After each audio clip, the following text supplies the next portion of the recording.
If they approach you, do not tell them the time, make an excuse, and leave. They may be a child selling flowers on the side of a rundown street, or even a scruffy-looking man standing by a market stall flogging fake branded t-shirts. It doesn't matter what situation you are in, do not, under any circumstances, give them the time. Make an excuse, run, or just say nothing. My name is Tom and I came face to face with one of them 4 years ago. Me and Scott were out in town on our way to the sports bar to watch the game. As we rounded the corner onto our destined street, Cherry Road, we were suddenly approached by a frail man. He had smoky gray thinning hair and a rugged world-weary face. His shabby, brown, moth-eaten suit jacket hung upon his tired body, as he tightly clutched a case full of jewelry. "Anything takes your fancy, kind sirs?" he said, brandishing yellow-stained uneven teeth. "No, thank you," I swiftly replied as I raised my hand toward him. "Are you sure? Not even a lovely pair of diamond earrings for a special lady?" he quickly contended while moving into our path. "We said we were fine. Please move out of our way," Scott sneered back at him as he swerved his body around the gaunt-looking pest. "Can you at least tell me the time?" the man called out as we continued along our path. Scott glanced at his phone, turned, and shouted back, 12:15. We both then crossed the road and headed towards the illuminated sign of the bar. Though it appeared strange in this day and age that someone would ask the time, seeing the amount of technology we have around us. We both grew up in an era of wristwatches and wall clocks, so we weren't too unfamiliar with this question. As harmless as that man's query was, the following days were not. After the game had finished in our favor, we proceeded to keep the beers flowing in celebration, well into that evening. I am still not sure how I got home that night, but I certainly remember how I woke the next morning. My phone vibrated frantically on my cabinet, as my generic ringtone charmed me from my slumber. I groggily woke up and answered, my voice husky and irregular. "Hello? Tom, are you up?" "Scott, is that you?" I said, still trying to adjust my eyes. "Yes, something weird happened to me last night, man," he replied, seemingly full of energy. "Do you even remember last night?" I responded while chuckling. "Tom, no, listen, you know that old annoying man, the guy trying to sell us jewelry yesterday?" He came back in a calm but serious tone. "Yeah, he was weird. What about him?" I quizzically asked. "I saw him down my road as I was walking home last night. I had turned onto my street and he was there, just standing at the bus stop," Scott said, now talking in a faster and more eccentric manner. "That's a pretty strange dude, but probably just a coincidence. He was at a bus stop after all," I responded, trying to bring a rational conclusion to the situation. "Yeah, that's what I thought at first, but all of the buses in our area had stopped by the time we left at 10:45. Scott eagerly came back, challenging my hypothesis. "I think you were reading too much into this, bro. It's not like he was at your door or anything," I jokingly said, trying to ease Scott's concerns. "Plus, you were drinking, quite a lot if I remember correctly," I continued. "You're probably right, it just unnerved me a bit, that's all," he replied, now seeming to accept the situation for what it was. We both had plans that day. He was out with his girlfriend Danielle and I had to go to my parents for dinner with my wife Samantha. I didn't get much time during weekdays to socialize, as I worked long hours for an insurance company. This meant I didn't speak to Scott again until Thursday night. I had got home from work and was about to sit down to eat with Samantha when my phone rang. "Hey, what's up?" I answered, while my wife glared at me. "Tom, I saw him again. He was in the office block window next to mine just staring at me." Scott frantically started blurting out at me. "Scott, chill man, are you sure it was him?" I asked while trying to calm him once again. "It was him. I remember that face in that office. It's empty. It's been up for let for like 5 months or so." I looked at Samantha, shook my head, and shrugged. I walked into my living room. "He may just have another job as a decorator or something, and just so happened to be working at that office. He might have recognized you from Saturday. That might be why he was looking at you," I reassuringly explained.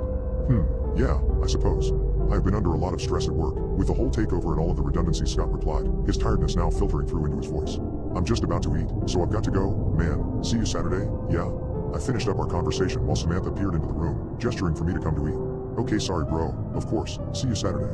I'll be round to yours around 2, Scott said, now in a more relaxed manner. "No problem, man, anytime, see you." Then I hung up the phone while wandering back into my kitchen. "What was that all about?" Samantha said while cutting into the tender beef joint. "Nothing, just Scott keeps thinking that he's seeing some old jewelry salesman everywhere," I replied. "That's weird, has he got a stalker then?" she said while letting out a small laugh. "So, it's probably his wild imagination though, you know how he gets," I said back to her humorously. We continued our evening meal and settled down for the night in front of a rom-com. We eventually went to bed at about 11 p.m. The next morning I awoke to a few missed calls from Scott. My phone had been on silent during the night and me being a heavy sleeper, I didn't wake. The 3 calls were made at 0:15, 0:20, and 1:14. I immediately thought that there was an emergency and called him back. The rhythmic calling tone sounded for a minute before cutting to his voicemail. I tried a few more times throughout the morning, but he wasn't answering. Just before I was going to drive to his as I left work at 6 p.m. he called me. "Scott, what's going on, man?" I quickly answered. "Sorry bro, I went to work and forgot my phone," Scott replied in a dejected voice. "You called me a couple of times last night, what happened?" I said, now quite concerned. "The guy, he was at my window last night, just staring. I called you, then the police, I didn't know what else to do," he said in between deep sighs. "Hoop man, are you okay? Did they get him?" I replied, feeling guilty that I hadn't believed his previous worries. "Nah, the police came round and checked around my place but didn't find anyone. I'm okay, just a bit freaked out, that's all. I'm just glad this week was done with, to be honest," he said before letting out a deep sigh. "Yeah, well let me know if anything happens tonight and I'll come over. Is Danielle not with you?" I asked. "No, she's been away all week with work. I will catch up with you when I see you tomorrow," he said while trying to tie our conversation up. "Okay man, as long as you're good," I said, not quite believing his calm demeanor. I went home half expecting another call from him that night. He surely wasn't doing well. I even thought about going around to check on him, but I didn't want to invade his evening.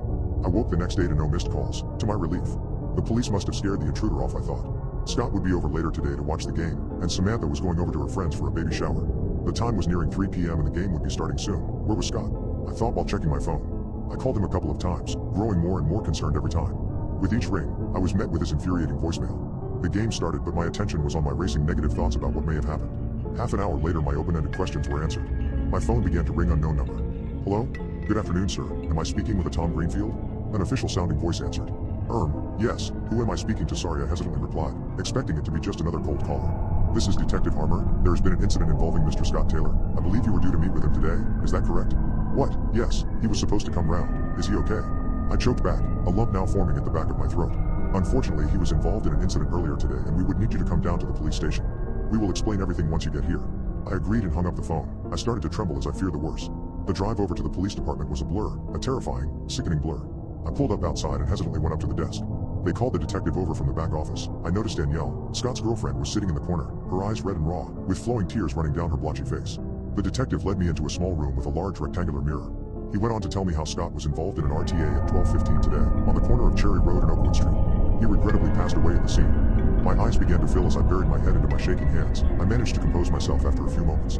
How did it happen? I managed to ask, my voice quavering through my tears.